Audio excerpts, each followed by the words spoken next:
So we open with the heifers at a winery. Oh God, Kathy, what is this hat? You look like a scarecrow. I'm glad we getting these heifers good and drunk so they can argue. So now we get to talking about how the Coots brother has taken over as the conservator and they've seized his assets. Kyle said, I thought they repossessed that house and everything in it. And they going over Erika's son trying to help and then rolling his car in the snow. And they're all, wait, snowing? Snow. There are parts of Pasadena apparently where it does snow if you're high up the mountain. Somebody told me that in the comments, but it still does seem a little far-fetched.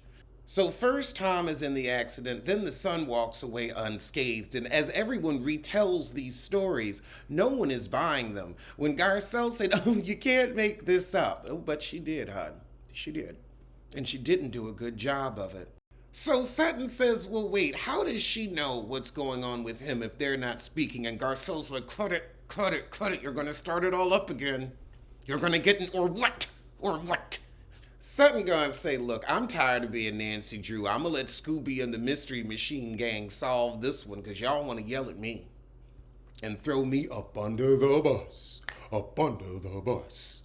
In the middle of shooting a scene, Kathy just gets up and says, I'm going to go for a massage, but y'all need the camera time and the coin, so good luck. Girl, they all just making fun of Erika now. The door is shut. We're not good. But after we finish our wine, we head up to Kyle's room, and Dorit says, no, I got to go over this alleged head injury with Tom again because it's just not making sense. And Dorit, you want to keep putting your toe out, but then when it's time to really support Erika, you can't pull a Renna and just buy the bold-faced lie. You are giving us a true two-face in this moment, even more than Kyle. Well, you're more vocal than Kyle. Sutton asks, well, why is your story changing? How can you be allegedly unconscious? Allegedly? Because it's what you heard. Because it's allegedly, it's just the word. Allegedly, it's on the street. So, girl, you better sing to the beat. Her allegedly, And Sutton says, well, hold on. He's thrown from the car, he calls her, she finds him, but he called her while he was unconscious, allegedly. I mean, these girls are really trying to believe this stuff. Dorit said, you look like an idiot not asking follow-up questions when the story don't make sense, but you don't mind looking like an idiot with your piglet, so it's nothing new for you. However, now we all gather in the lobby, and Erika is downstairs joining the ladies after they have dogged her all day. So we start walking to the restaurant, and Sutton's on her little wheelie thing, so she's got to take a different path than the ladies. And Erika says, oh, look who's taking the low road. Well, you took a low road. You married a coot who mistreated you and put up with it just so you wouldn't have to actually work. Let's look at how low road your little song's lyrics are. All you can sing about is your husband's money that wasn't even his money. Now you're trying to protect a fraud and a thief. I don't think there's a lower road than that. Erika talking about Tom's done a lot for a lot of people. Don't you mean a lot to a lot of people? People should step up. No, they should step on his hand and his head.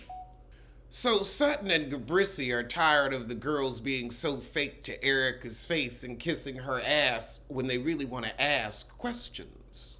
Sutton and Garcelle are just sitting there like, is this for real? Are they for real?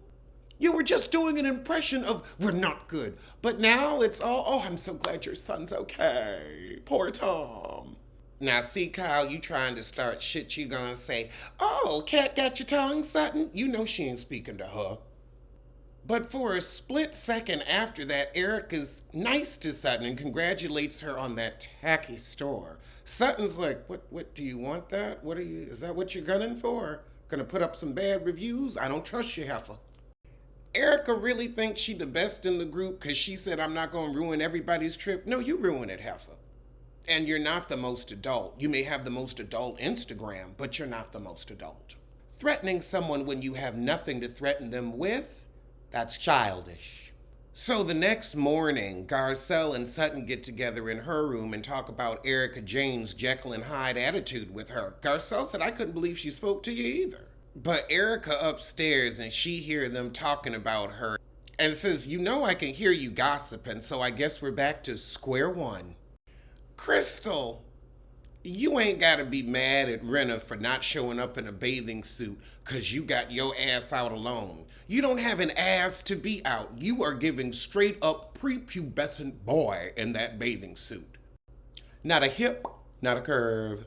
So at our water workout the next morning, Sutton tells the girls that she now has a crack of hope in her relationship with Erika since she spoke. Renna said, "I was shocked too." I don't have a crack of hope. I have a crack of hope that she might end up in prison. I don't have a crack of hope for her in your relationship. Cause she ain't shit. Erika, you really going to form your lips to say, "I'll end up with nothing," like all of the victims? You're just upset that you're going to end up with nothing from Tom because you gold dug all those years and hit nickel. Aluminum. Now, Crystal, you must be a fast ass because you married your husband at 19, so when did you have time to test out pussy versus bean? I guess you were a baby, Les. But now we're going on a beautiful boat with one of Kathy Hilton's celebrity chefs, and Erika and Sutton are actually speaking. Erika's still, whining and not about the victims, but at least they're speaking. I give it another 20 seconds before another, "Oh, what?" She said, "I have to lash out and I apologize." Okay, so production got in that ass and they said, "You ain't running Sutton off the show, and with your image problems right now, you better straighten up and fly right, heifer." I'm glad Sutton called it a mild apology that she don't believe in, because that's what it was. She in the confessional talking about how much she hates your ass. Now we get to Never Have I Ever with true shade from Garcelle when she says, "Never have I ever stolen anything." Looking dead at you, Erika. Girl, everybody's face dried up after that. It was...